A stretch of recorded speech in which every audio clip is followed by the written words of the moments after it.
Before moving on to the Sikha, we should take a close look at the commentary of Rashi to Devarim 10:6, upon which the Sikha is based.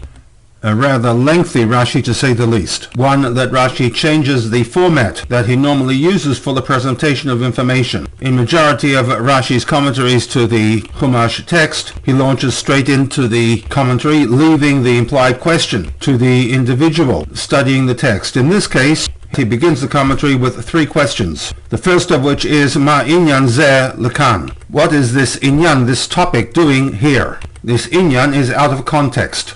As we noted in the overview, the parak opens with Moshe's recounting of God's instructions to produce a second set of luchot and the details thereof, and this is followed with Moshe's informing the nation that he remained on the mountain for a further 40 days, working through the relationship that God was to have with the Bnei Israel post making of the Egel. Sandwiched in between the two accounts, Moshe digresses and inserts into his speech to the people information regarding Shevet Levi, Pasuk 6 to Pasuk 9. In Pasuk 6, we have Bnei Israel traveling from Be'erot, Bnei Ya'akan to Mosera.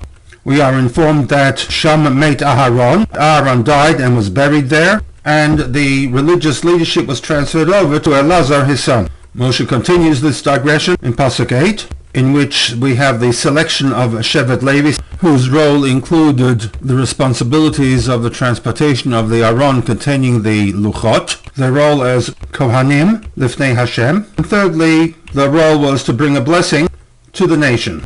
The segment concludes with a statement to the fact that Bnei Levi, on account of their responsibilities, never received a portion in Eretz Israel. Following the digression regarding Shevet Levi, Moshe returns to the topic of the second set of Luchot, the fact that he remained on Har Sinai for 40 days, returning on Yom Kippur. And to this, Rashi asks, Ma inyan zeh lekan. Why did Moshe Rabbeinu in his speech digress from the topic of the making of the second Luchot to discuss the journey to Mesorah and the death of Aharon?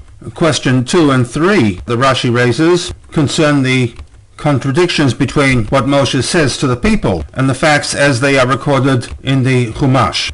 Question 2, the first contradiction, relates to the statement that Moshe Rabbeinu makes that the Bnei Israel at the time journeyed from Be'erot Bnei Ya'akan to Mosera, a journey that carried them from east to west. This contradicts the information recorded in Bamidbar 33, where we have a complete listing of the journey from Goshen to Har Nevo, where Moshe Rabbeinu died. And there the Chumash states that Vayisu'u mimoseroit vayachanum b'bnei Ya'akan, a journey that took them from west to east. And thirdly, the information in Pasuk 6 regarding the death of Aharon and his burial there, which on the surface, the there refers to the encampment of Mosera.